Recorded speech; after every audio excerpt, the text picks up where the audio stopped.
Vamos agora a mais algumas questões, as questões agora complementares do seu simulado, sempre na ordem de importância que vamos resolvendo-as, tá bom? Bom, então veja só, na sequência, acompanha comigo, lá trago a questão de número 23. Questão número 23, aí um texto do Gregório de Matos Guerra, autor do Barroco, né? Um soneto à dona Ângela de Souza Paredes, né?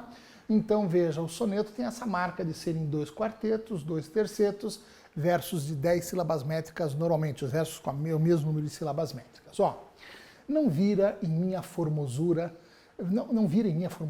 ouvir falar dela todo dia. E ouvida me incitava e me movia a querer ver tão bela arquitetura. Ontem a vi por minha desventura, tristeza, na cara, no bom ar, na galhardia, na beleza, na coragem, né? De uma mulher que em anjo se mentia, parecia um anjo, de um sol que se trajava em criatura. Matem-me, disse eu, vendo abrasar-me, se esta a coisa ou coisa não é, a que encarecer-me saia, sabia o mundo e tanto exagerar-me. Olhos meus, disse então, por defender-me, se a beleza eis de ver para matar-me, antes olhos cegueis do que eu perder-me. Veja que texto exagerado, né? Outro texto também dele falava Ângela no nome, Angélica na carne, sois anjo que me tenta e não me guarda, né? Então veja essas contradições. Então um anjo que em vez de me levar ao Criador, talvez me leva à perdição. Ó, grandes contrastes que vamos observar na literatura barroca. Bom, olha só, o que a questão vai pedir? Sobre as principais características do Barroco e tendo o estilo da poesia lírico-amorosa de Gregório de Matos como referência, é possível afirmar que então é uma questão que cobra de você conhecimento sobre o Barroco, né? Esta estética aí que era muito assim do homem em conflito, o homem em conflito consigo mesmo, com Deus, com o universo de coisas, a estética do século XVII, né? Então o Barroco foi a estética do homem XVII, uma arte meio que veio a serviço da Contra-Reforma lá na Igreja Católica, uma arte que trabalhava muito com os contrastes, com as oposições. No texto ficou bem evidente, né? Aquela ideia do anjo que em vez de purificar, parece mais uma tentação, porque no Barroco você tem muitas figuras de linguagem que demarcam a oposição, né? Como as antíteses, os paradoxos. O que mais? A arte de barroca também é a arte que prima pela riqueza de detalhes, pelo ornamentalismo, pelo rebuscamento. Ei, coloque na sua cabeça, algumas palavras não combinam com o barroco. Palavras como simplicidade, concisão, economia de meios, tudo é muito exagerado mesmo no barroco, tá bom? E também vamos observar no barroco 2 linhas fundamentais dentro da literatura. O barroco na vertente cultista, que era o barroco mais raiz, assim que podemos dizer, com jogos de palavras, malabarismos verbais, às vezes também é um texto até meio prolixo, né, que fala e não chega muito a algum lugar. E você vai ter o barroco na vertente conceptista, que trabalhava mais com o jogo das ideias e era mais recorrente na prosa, né? Sobretudo lá nos sermões do padre Antônio Vieira. Bom, o maior nome da poesia barroca no Brasil foi ele, o Gregório de Matos Guerra, né? Veja, um sujeito conhecido como Boca de Brasa ou Boca do Inferno por conta dos seus versos mais sarcásticos, às vezes até um tanto quanto obscenos, né? O nosso Gregório de Matos Guerra produziu basicamente uma poesia dividida em 3 grandes eixos temáticos. Uma poesia lírico-amorosa, aí versos de amor, né? Muitas vezes em que ele também traz aquela ideia de se aproveitar o dia, em alguns momentos, em outros momentos até os temores do amor, é o que a gente viu no texto. O que mais? Uma poesia religiosa, em que ele cria muita imagem poética de um eu pecador em busca de um Deus perdoador, né? E a sua poesia satírica, em que debochou de tudo e de todos na sua época. E foi exatamente por conta dessa poesia satírica que ele recebeu a alcunha, o apelido de O Boca do Inferno. Tá bom? Recuperados esses conhecimentos, vejamos agora então a questão. Então é possível afirmar que, letra A, o eu lírico busca a salvação por meio da religião. Não tem nada a ver, não é um poema religioso, nem vou ler o resto. O rebuscamento ilustra o conceptismo. Não, o conceptismo até era contra um pouco o conceptismo, ou contra até esse rebuscamento. O conceptismo gostava dos textos um pouco mais diretos, não tão rebuscados. Então está fora a letra B. O texto talvez tivesse mais para o cultismo. Letra C. A mulher é vista como a junção de características que se opõem. Ora, um ser de elevada pureza, como um anjo, ora como um ser de tentações que desperta prazeres. É exatamente isso que vimos no texto, né? Bom, veja que a letra D fala que ele escolheu como tema um político, espiritual, nada de político e nada de espiritual, é algo lírico, né? É amoroso. Letra E, o lírico se volta para a crítica em relação aos costumes da época, também não tem nada a ver. Então a resposta do exercício efetivamente vem a ser a letra C. Essa foi a sua questão de número 23. Vamos adiante? Olha a questão agora de número 25, traz um fragmento de uma obra fundamental da nossa literatura, Memórias Póstumas de Brás Cubas, do Machado de Assis, um fragmento lá do capítulo 7, e a obra diz assim, olha o texto. Que me conste, ainda ninguém relatou o seu próprio delírio, faço eu, e a ciência mo agradecerá a mim, né? Se o leitor não é dado à contemplação destes fenômenos mentais, pode saltar o capítulo, pode pular esse capítulo. Vá direto, está escrito direito, mas o correto no original era direto no texto, a narração.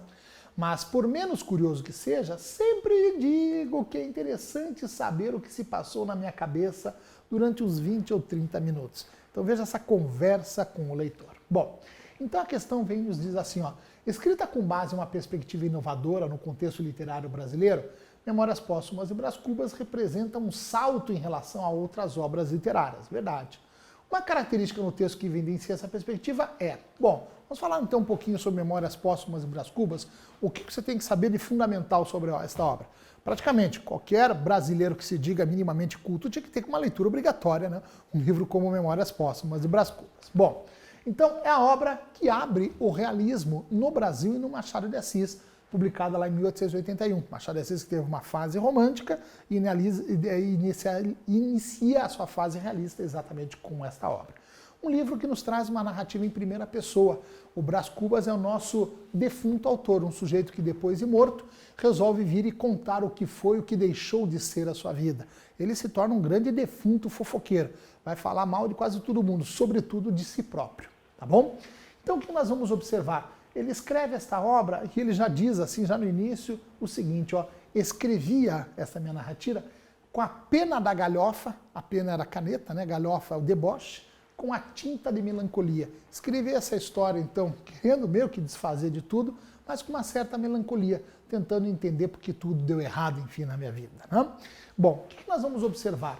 Nesta obra, e o que fica evidente até no texto que nós lemos, percebemos muito assim essas digressões de caráter metalinguístico. Então o que é a digressão? A famosa viagem na maionese. Então aqui estamos falando de um assunto, paro para falar de um outro assunto. Machado de Assis gosta de fazer muito isso nos seus romances. Então vem o fluxo narrativo, a certa altura ele para de narrar a história e às vezes vem até o próprio autor, o próprio narrador conversando comigo e com você sobre o que se escreveu, sobre o que vai se escrever, sobre o que poderia ter sido escrito, ou às vezes até pedindo para você pular um capítulo, se você quiser. Aliás, vimos ali até no texto.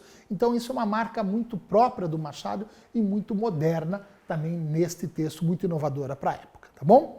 Bom, ditas essas coisas, podemos agora voltar ao enunciado e diz assim, ó, uma característica no texto que evidencia essa perspectiva inovadora é, vejamos, letra A, caráter sério como estratégia de ambiguidade. Não, até você não tem um caráter muito sério. Ele vai narrar o delírio que ele teve um pouco antes de morrer, né? Então ali não há nada de seriedade. Então ele fala, ó, vou contar, vamos ver se interessa a você, né? B, a insistência de o narrador solicitar que o leitor fique no capítulo. Não, até ele fala, ó, se você quiser pode pular, mas se você ficar, você pode ter até alguma coisa diferente. Então não há essa insistência. Falso. Letra C, o diálogo constante do narrador com o leitor. Sim, isso a gente viu no texto, tá? Isso é comum nos romances machadianos, tá? Então é muito comum e é muito moderno, isso é muito inovador. Machado de Assis fazendo isso lá no século XIX. Bom, a aproximação do narrador em relação aos fatos narrados, isso até acontecia no romantismo. Nas narrativas folhetinescas também havia alguma coisa assim, mais um comentário mais assim problematizador sobre a narrativa. A inovação é no Machado. Bom, letra E, contínua linearidade na narração? Não. Veja que quando há essas intervenções metalinguísticas, quebra-se a linearidade do texto. Portanto, a resposta do exercício efetivamente foi a letra C. Então, a questão 25, como resposta, letra C. Excelente questão. Segue lá. Vamos agora ver a questão de número 26. Opa, novamente um formato que já vimos, ó, que é o soneto, 2 quartetos, 2 tercetos. Veja agora um soneto do Alberto de Oliveira. Alberto de Oliveira é um dos nomes fundamentais da poesia parnasiana no Brasil. Bom, olha o título, Vaso Chinês. É como se fosse uma taça chinesa, né? Olha o que ele diz. Estranho mimo, aquele vaso, viu casualmente uma vez de um perfumado contador sobre o mármore luzidio, como se fosse quase uma pequena estante, né? Entre um leque e o começo de um bordado. Fino artista chinês enamorado, nele puseram o coração doentio em rubras flores vermelhas, né? De um sutil lavrado, na tinta ardente de um calor sombrio. Agora ele fala das pinturas agora no vaso. Mas talvez por contraste à desventura, à tristeza, quem o sabe, de um velho mandarim também lá estava a singular figura. Figura de um mandarim, né? Agora de um senhor chinês, né? Que arte em pintá-la! A gente, acaso vendo-a, a gente aqui seriam as pessoas, né? Sentia aí agora um não sei que com aquele chin, com aquele chinês de olhos cortados, a feição de amêndoa, né? Então veja todo um soneto descrevendo um vaso chinês e as figuras também pintadas naquele vaso, tá bom? Vejamos lá. A respeito do vaso chinês, Alberto Oliveira, é possível afirmar que o autor apresenta. Vamos falar um pouquinho sobre a poesia parnasiana, que é fundamental, uma poesia que praticamente monopolizou, que foi o grande sucesso no Brasil, nas suas produções na virada do século XIX para o início do século XX, né? Então a poesia parnasiana obteve um grande prestígio junto ao público leitor da época, né? Uma poesia que buscava a arte pela arte, uma arte pura, uma arte que não se reclinasse a nenhum outro elemento, né? Então a poesia ela é um belo em si própria, não precisa servir para nada mais específico. Lógico, se num poema pudermos falar mais especificamente sobre aí um grande amor, ou às vezes até alguma reflexão filosófica, tudo bem, mas isso tudo tem que estar sempre abaixo da arte. A arte deve ser a maior motivação sempre dentro dessa perspectiva parnasiana. Então eles buscavam sempre a perfeição formal, como diria Olavo Bilac, o maior poeta parnasiano brasileiro, lá num poema chamado Profissão de Fé, quero que a estrofe cristalina saia da oficina do ourives sem um defeito sequer, né? Bom, e nós vamos observar que o parnasianismo vai prestar um grande tributo à cultura clássica, né? Então os poetas parnasianos vão sempre exaltar a beleza, enfim, agora a harmonia, a perfeição também da arte clássica, tá bom? Bom, relembrados esses tópicos, vamos mergulhar na questão? Então, olha só, a respeito então do poema, é possível afirmar que o autor apresenta, letra A, um tom melancólico. Quando eu falo de tom melancólico, já estamos mais no campo dos sentimentos. Os parnasianos não eram muito sentimentais, era aquela poesia impassível, sem teor sentimental. O que mais? B, um vocabulário preciosista, sim, não é qualquer palavra que aparece num poema parnasiano. Um lirismo evidente, isso aí, o lirismo fala de emoção, isso já não. Um forte ardor sensual, não. Não há nada de sensualidade em você descrever um vaso chinês, né? Pelo amor de Deus. Né? O que mais? Letra C, fatos históricos como tema preferido. Você não vê fato histórico ali, nem é o tema preferido dos nossos parnasianos. Bom, letra D, um gosto pela descrição de objetos decorativos. É verdade. Nossa, o Alberto de Oliveira era aquele famoso poeta que fazia aquela poesia perfeitinha, mas ordinária. Adorava escrever vasos. O seu texto mais famoso é esse, Vaso Chinês. Aliás, ele tinha um até mais famoso, era Vaso Grego. Ele tinha um outro, uma taça de coral, Vaso Egípcio. Gostava de descrever essas paisagens. A letra D pode ser. Letra E, poesia eminentemente argumentativa, não tem absolutamente nada a ver. Resposta do exercício, então, letra D. Esta foi a sua questão de número 26, tá bom? Bom, vamos então agora à nossa última questão, dessas questões complementares, mais questões, a questão 28, um trecho da Clarice Lispector, lá do Perto do Coração Selvagem. A água cega e surda, mas alegremente não muda, brilhando e borbulhando de encontro ao esmalte claro da banheira. O quarto abafado de vapores mornos, os espelhos embaçados, o reflexo do corpo janudo de uma jovem nos mosaicos úmidos das paredes.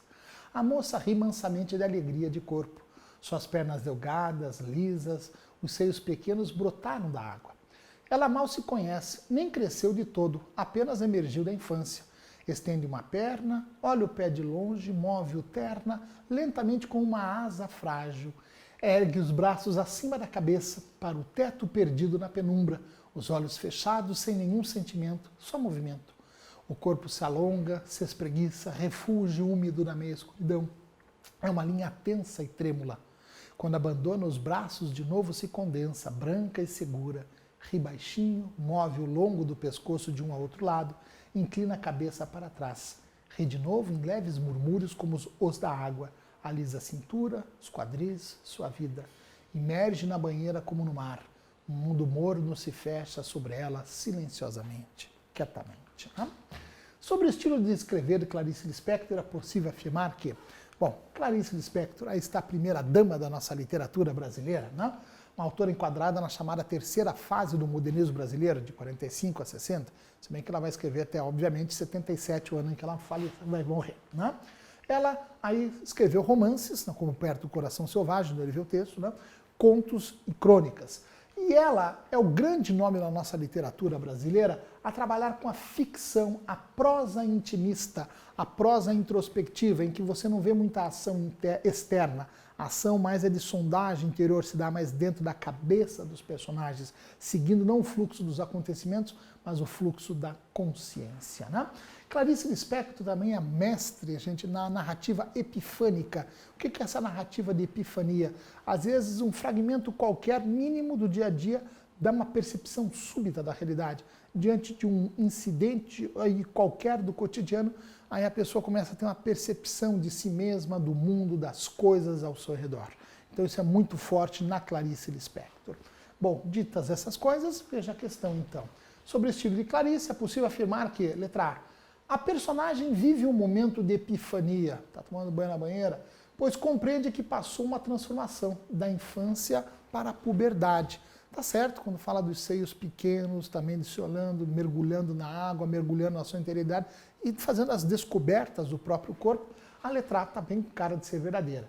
Bom, letra B é livre de apegos no que diz respeito à sintaxe, predomina o coloquialismo. Não, o texto é uma linguagem agora mais formal, não é preciosista, mas também não é coloquial. C, intimismo, lirismo, misticismo e universalidade são as principais características das suas obras. Não há nada aqui de místico no texto, necessariamente. Falso. Letra D. Demonstra uma preocupação exacerbada com a estrutura narrativa do que em relação ao conteúdo da prosa. Não. Ela está meio mais preocupada com a forma do que o conteúdo. Não, Clarice sempre foi muito mais ligada com o conteúdo do que com a forma. Falso. Letra E. Não faz grandes inovações linguísticas. Faz sim todo esse, também, muitas vezes, o questionamento da linguagem para expressar o que vai na cabeça do ser humano é uma tônica na Clarice Lispector. Então está falso. Então, e outra, dizer que essa obra é de estilo claro e conciso, não. Ela é uma escritora aí que traz, assim, escreve de uma forma mais caudalosa. Portanto, resposta do exercício, letra A. Essa foi a sua questão 28, ok? Espero que tenha aproveitado bastante esse nosso simulado. Valeu? Sucesso a todos. Tchau, gente!